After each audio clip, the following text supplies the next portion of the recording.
Bismillahirrahmanirrahim. Assalamu alaikum dear student. Today's topic is about the government structure of Pakistan and form of government in Pakistan. Pakistan में जब से हमारा first constitution बना 1956 and then second constitution जो कि enforce किया गया जून 8 1962 एंड थर्ड कॉन्स्टिट्यूशन जो कि अगस्त 1973 को जो है वो इन्फोर्स हुआ।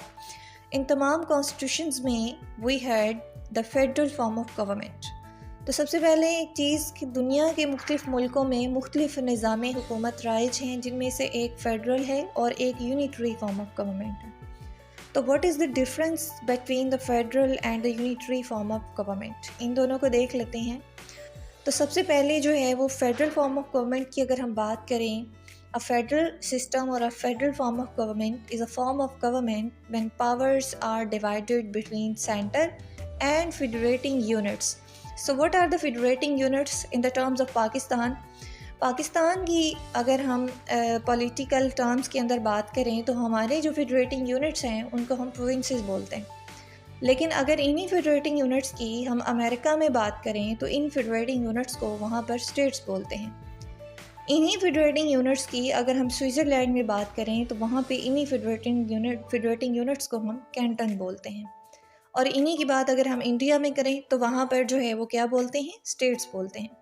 अब ये चीज़ें बताने का मकसद आपको ये है, एक तो ये MCQs आपके यहाँ से बन गए फॉर वन पेपर और जो भी आपका ऑब्जेक्टिव पेपर है, और दूसरी बात ये है कि यहाँ से ही आप लोगों को एक चीज़ और समझ आ गई कि federating units is a neutral term. States, provinces, cantons, ये अलग अलग टर्म्स हैं according to the political system and the political terms of the specific country. लेकिन यहाँ पर जो फेडरेटिंग यूनिट्स है वो एक न्यूट्रल टर्म है, वो किसी भी मुल्क के लिए आप इस्तेमाल कर सकते हो। तो ये आपका फेडरल सिस्टम है जहाँ पर पावर्स जो हैं वो एक सेंटर के पास भी हैं और नीचे फेडरेटिंग यूनिट्स के पास भी हैं। Pakistan is a federation.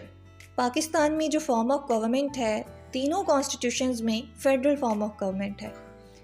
इसके अलावा अगर इंडिया की बात की जाए तो इंडिया भी एक फेडरेशन है, अमेरिका भी एक फेडरेशन है। अब हम आ जाते हैं यूनिटरी फॉर्म ऑफ गवर्नमेंट पे कि what is the unitary form of government.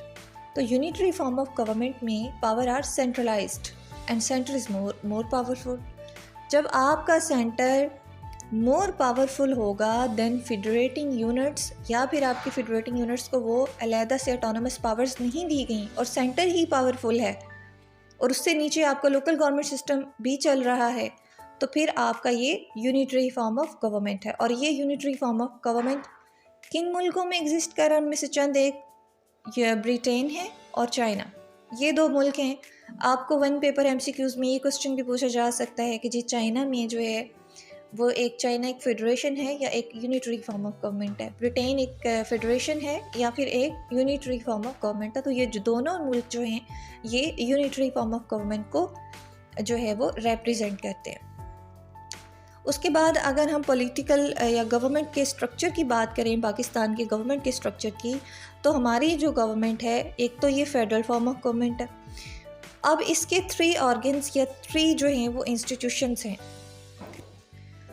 तो ये तीनों जो हमारे, जिनको आप गवर्नमेंट के ऑर्गन्स भी कह सकते हैं, गवर्नमेंट के डिपार्टमेंट्स भी कह सकते हैं, और इसके अलावा जो है वो इसके इंस्टीट्यूशंस भी कह सकते हैं।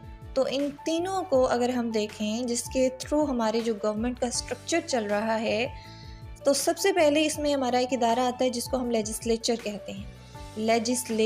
लेजिस्लेचर को लेजिस्लेटिव असेंबली भी कह सकते हैं, लेजिस्लेशन भी कह सकते हैं। लेजिस्लेटिव असेंबली एक ऐसी असेंबली जहाँ पे लेजिस्लेशन होती है, जहाँ पर कानून साजी होती है। अगर हम इसकी थोड़ी सी तशरीह कर लें तो law making body, we can say कि legislature is a law making body, जहाँ पर हमने कानून बनाया, कोई बिल पास किया, कोई बिल बनाया, उसको फिर पास किया। अब दूसरी जो चीज़ है वो हमारी एग्जेक्टिव आ जाती है। एग्जेक्टिव क्या करती है, एग्जीक्यूशन ऑफ द लॉज या लॉ इम्प्लीमेंटेशन कैसे होती है, आपके लॉज बन गए, लेजिस्लेचर से आपके लॉज जो हैं वो पास हो गए, उसके बाद जो है इसकी इम्प्लीमेंटेशन की बात आ जाती है, किसको इम्प्लीमेंट करवाना है, मुल्क में वो लॉ जो है इन्फोर्स करवाना है। अभी लेजिस्लेचर की अगर मैं एग्जांपल दूँ, तो मार्च 7, 1949 को ऑब्जेक्टिव रेजोल्यूशन जो है वो पास की गई। अब कुछ स्टूडेंट्स को जब ये पेपर में क्वेश्चन आता है, PMS 2020 जीके के पेपर में भी ये क्वेश्चन आया हुआ था, तो वहाँ पर मोस्टली स्टूडेंट्स ने इसको 12 मार्च 1949 जो है वो लगा के आए हैं। और 12 मार्च 1949 को जो है ये प्रेजेंट नहीं की गई थी, वहाँ पर वर्ड लिखा हुआ था प्रेजेंटेड का। तो स्टूडेंट्स जो है वो पास्ट की तरफ ले गए कि पास्ट कब हुई है। प्रेजेंट और पास्ट में बड़ा फ़र्क है। तो प्रेजेंट कब हुई है? मार्च 7, 1949। और पास्ट कब हुई है? मार्च 12, 1949। तो इन चीज़ों का भी आप लोग ख्याल रखा कि नहीं। लेजिस्लेचर यहाँ से पास हुआ भी, उसके बाद इन्फोर्समेंट के लिए ऑब्जेक्टिव रेजोल्यूशन कहाँ चली गई? एग्जीक्यूटिव जो हमारी बॉडी है, जो एग्जेक्टिव बॉडी है, जो लॉ इम्प्लीमेंटेशन बॉडी है, वहाँ पर चली गई। यहाँ पर क्या होता है? Enforcement of and implementation of the laws. अब लॉ इन्फोर्स हो गया, लॉ की इम्प्लीमेंटेशन हो गई। अब क्या वो लॉ जो है वो पूरे मुल्क में जो है इन्फोर्स, तो क्या वो लॉ जो है वो तमाम मुल्क के अंदर एज इट इज़ जो है वो इन्फोर्स हो जाएगा? क्या उसके बीच में कोई भी प्रॉब्लम क्रिएट नहीं होगी? क्या कोई ऐसा ऑब्जेक्ट नहीं होगा जो इस लॉ को जो है वो ख़राब करे या उसके ख़िलाफ़ जाए? तो ऑब्वियसली ऐसा होगा। तो इन तमाम चीज़ों को देखने के लिए और उस लॉ को भी चेक करने के लिए एक हमारा तीसरा जो इंस्टीट्यूशन है, ऑर्गन ऑफ द गवर्नमेंट है, वो है जुडिशरी। तो जुडिशरी क्या करती है? पनिश करती है लॉ ब्रेकर्स को, पनिश भी करती है। और उसके अलावा क्या करती है? जुडिशल रिव्यू भी करती है। किन चीज़ों के ऊपर करती है? उन चीज़ों के ऊपर करती है लाइकवाइज जो हमारा लॉ पास हुआ है। हमारा मुल्क क्या है? Islamic Republic of Pakistan. तो हमने ये देखना है कि हमारे जो कवानीन हैं अकॉर्डिंग टू द इस्लाम है कि नहीं है। इसके लिए अगर हम इस्लामिक आइडियोलॉजिकल काउंसिल की बात करें तो वहाँ भी मेंबर्स बैठे हैं इन चीज़ों को देखने के लिए। उसके अलावा भी कोई ऐसा लॉ जो है जो हमारे इस कॉन्स्टिट्यूशन के रेलेवेंट नहीं है या फिर हमारे इस्लाम के रेलेवेंट नहीं है, चूँकि कॉन्स्टिट्यूशन भी इस्लाम के रेलेवेंट है, ऑब्जेक्टिव रेजोल्यूशन वहाँ पे एज अ प्रीएम्बल ऐड की गई है। तो इन तमाम चीज़ों को भी देखना और क्रिमिनल लॉज को देखना, सिविल लॉज को देखना, इन तमाम चीज़ों को इनका रिव्यू करना, इनको देखना। और जो मुल्क के अंदर लॉज को फॉलो नहीं किया जा रहा, सिविल जो हमारे मुकदमात हैं, क्रिमिनल जो हमारे जो हैं वो मुकदमात हैं, इन तमाम चीज़ों को जो हैं फ़ौजदारी मुकदमात हमारे जो हैं वो इदारों के, हमारे घरेलू किस्म के मुकदमात, ये तमाम चीज़ें जो हैं ये अदालतें इनको देखती हैं। और हमारी अदालतों के अगर आप टाइप्स देखें तो सबसे पहले the apex court of Pakistan कौन सी होगी? Supreme court of Pakistan. उसके बाद उससे नीचे जो कोर्ट्स हैं वो हमारी सूबाई कोर्ट्स हैं, हमारी प्रोविंशियल कोर्ट्स हैं। उसमें हर सूबे में एक एक कोर्ट है। और इस्लामाबाद जो कि एक फेडरेटिंग, जो कि एक हमारी फेडरल टेरिटरी है, वहाँ पर जो है एक कोर्ट सेपरेट है जिसको इस्लामाबाद हाई कोर्ट कहते हैं। उसके बाद हमारी जो इससे नीचे जो हमारी दूसरी कोर्ट्स हैं, हमारी जो डिस्ट्रिक्ट कोर्ट्स हैं, वो भी इन मुकदमात को देखती हैं। तो अपेक्स कोर्ट ऑफ पाकिस्तान कौन सी होगी? Supreme court. तो इस तरह से हमारी जुडिशरी, हमारी एग्जेक्टिव एंड लेजिस्लेचर, ये तीनों इदारे गवर्नमेंट को चलाते हैं, गवर्नमेंट के स्ट्रक्चर को चलाते हैं। अब जो लेजिस्लेटिव असम्बली है या जो लेजिस्लेचर है, मुख्तलिफ मुल्कों में इसके भी मुख्तलिफ नाम हैं। लाइक पाकिस्तान में मजलिस कानून साज या मजलिस शुरा। इसी तरह से लेजिस्लेचर या लेजिस्लेटिव असम्बली अमेरिका में क्या है? कांग्रेस है। पाकिस्तान में क्या है? पाकिस्तान में मजलिस शुरा।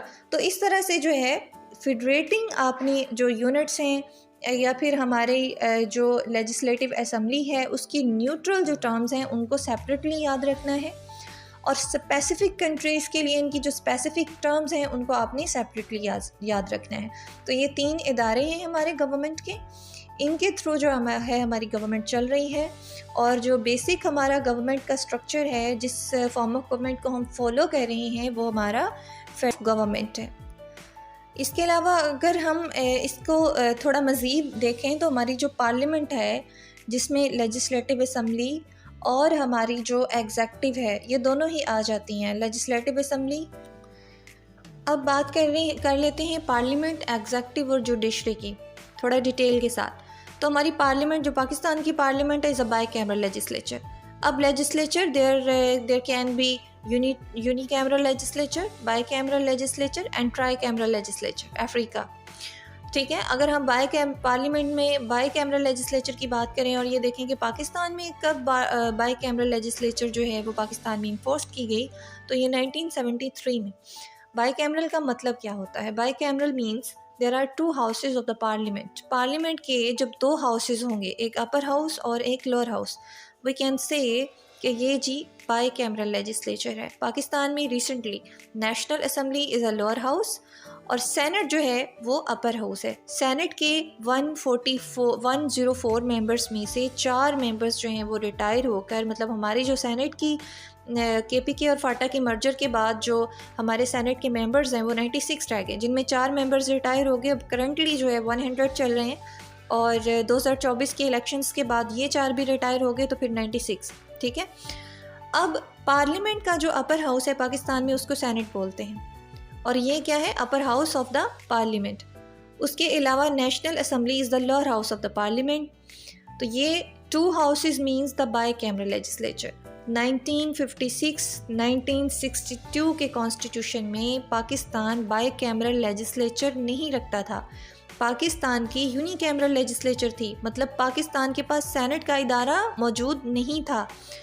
आपके जो MNA MPs हैं ये तमाम लोगों को, पब्लिक को रिप्रेजेंट करते हैं और ये तमाम लोग जाके बैठते हैं नेशनल असम्बली में और फिर यहाँ से ये लोग इलेक्ट करते हैं सेनेटर्स को। तो पाकिस्तान में जो है वो नेशनल असम्बली की मियाद जो है वो 5 साल है, सेनेट की 6 साल है। ये क्वेश्चंस यहाँ से आपको काफ़ी आ रहे होते हैं कि सेनेट की जो मियाद है वो कितनी है, नेशनल असम्बली की कितनी है, तो 5 साल।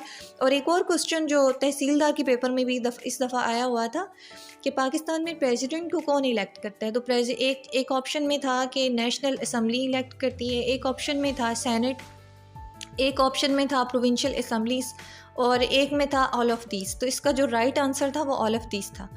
उसके अलावा अगर हम एग्जेक्टिव की बात करें तो एग्जेक्टिव की में हम देखते हैं कि पॉलिटिकल लाइक PM प्रेसिडेंट, एक हमारी जो एग्जेक्टिव है पॉलिटिकल होती है और दूसरी जो हमारी एग्जेक्टिव है वो होती है जी परमानेंट। पॉलिटिकल एग्जेक्टिव वो होती है जो 5 साल के लिए इलेक्ट होकर लोग आते हैं थ्रू पब्लिक वोट के थ्रू आते हैं। ठीक है। अच्छा, वो वोट के थ्रू, पब्लिक के वोट के थ्रू भी आ सकते हैं, MNA MP के वोटिंग के थ्रू भी आ सकते हैं। तो ये हमारी पॉलिटिकल एग्जेक्टिव होगी। Execution of laws, implementation of laws जो लोग कर रहे हैं, जो इदारे कर रहे हैं, ये उनकी बात हो रही है और उनमें से भी 2 अलग अलग कैटेगरीज हैं। पॉलिटिकल वो होगी जो इलेक्ट होके आए 5 साल के लिए थ्रू पब्लिक और थ्रू MNA MPs। ठीक है। उसके बाद अगर हम परमानेंट एग्जेक्टिव की बात करें तो एग्जेक्टिव का मतलब हमें समझना पड़ेगा कि एग्जेक्टिव बेसिकली होती क्या है। एग्जेक्टिव जिसने कानून को नाफिज करना है, तो क्या सिर्फ प्राइम मिनिस्टर, मिनिस्टर्स, कैबिनेट के मेंबर्स क्या ये ही कानून नाफिज करते हैं? ऐसा बिल्कुल नहीं है। कानून नाफिज तो पुलिस का एक कांस्टेबल भी कर रहा है। तो हमारी जो परमानेंट एग्जेक्टिव है जिसको हम अपर लेवल पे देखते हैं, तो उसमें सर्वेंट्स आते हैं, पब्लिक सर्वेंट्स, पुलिस आती है, सिविल ऑफिसर्स आते हैं और ये लोग वो होते हैं जो टिल रिटायरमेंट जो हैं वो काम करते हैं। यानी कि political and permanent executive, 2 types of executive. अब यहाँ से भी आप लोगों को क्वेश्चन पूछा जा सकता है इंटरव्यू में भी और आपके 1 पेपर में भी कि पॉलिटिकल और परमानेंट एग्जेक्टिव में क्या डिफरेंस है। उसके बाद जुडिशरी की हम बात करें तो जैसे कि मैंने आप लोगों को बताया कि पनिश लॉ ब्रेकर्स और उसके अलावा जो है वो लॉस को देखती है। ठीक है। अगर हम दुनिया में सबसे मजबूत जुडिशल रिव्यू की बात करें तो वो अमेरिका के पास है और अगर हम स्ट्रॉन्ग किस्म की पार्लियामेंट की बात करें तो वो ब्रिटेन के पास है। ब्रिटेन को मदर ऑफ द पार्लियामेंट्स कहते हैं। ब्रिटेन को क्यों कहते हैं मदर ऑफ द पार्लियामेंट और strong parliament of the world? क्योंकि ये वो पार्लियामेंट है जो पूरी दुनिया की पार्लियामेंट से स्ट्रॉन्ग है। इसके ऊपर कोई जुडिशल रिव्यू लागू नहीं होता। इस पार्लियामेंट ने जो भी डिसीजन दे दिया वो आप कोई भी अदालत जो है वो नल एंड वाइड नहीं कर सकती। तो ये आपकी जुडिशरी। पाकिस्तान की बात करें तो पाकिस्तान में एपेक्स कोर्ट जो है वो सुप्रीम कोर्ट, हाई कोर्ट और फिर आपकी कौन सी कोर्ट्स आ गई? District courts. तो ये आज का आपका टॉपिक था जिसके अंदर मैंने आपको, अगर हम सम अप करें तो बताया कि पाकिस्तान एक फेडरल फॉर्म ऑफ गवर्नमेंट है। पाकिस्तान की गवर्नमेंट के ऑर्गन्स जो हैं वो कौन से हैं? 3 ऑर्गन्स किस तरह से काम करते हैं और फिर जुडिशरी जो है वो क्या होती है, उसकी सब कैटेगरीज क्या है? Apex court, high courts and then जो है आपकी डिस्ट्रिक्ट कोर्ट्स। इसी तरह से फिर आपको बताया कि जी आपकी जो एग्जेक्टिव है उसकी क्या टाइप्स हैं, कितनी टाइप्स होती हैं, तो फिर एक परमानेंट होगी और एक आपकी पॉलिटिकल एग्जेक्टिव होगी। इसी तरह से आपको लेजिस्लेटिव असेंबली का बताया। लेजिस्लेटिव असेंबली एक न्यूट्रल टर्म है, उसके अंदर आपको बताया है कि जी लेजिस्लेटिव असेंबली या जो लेजिस्लेचर है ये बाई कैमरल और यूनी कैमरल किस तरह से होती है, ये दोनों टर्म्स एक दूसरे से किस तरह से डिफरेंट हैं और किन किन मुल्कों में जो है वो बाई कैमरल है और यूनी कैमरल है। तो यहाँ से आपके MCQs के रेलिवेंट बहुत सारे क्वेश्चंस बन सकते हैं, आपके इंटरव्यू में ये क्वेश्चंस आपसे पूछे जा सकते हैं। तो इंशाल्लाह नेक्स्ट किसी वीडियो में आप लोगों के साथ parliamentary and presidential form of government का जो डिफरेंस है वो शेयर करेंगे और इसके साथ आपको बताएंगे कि कौन सा form of government is suitable for Pakistan according to my opinion.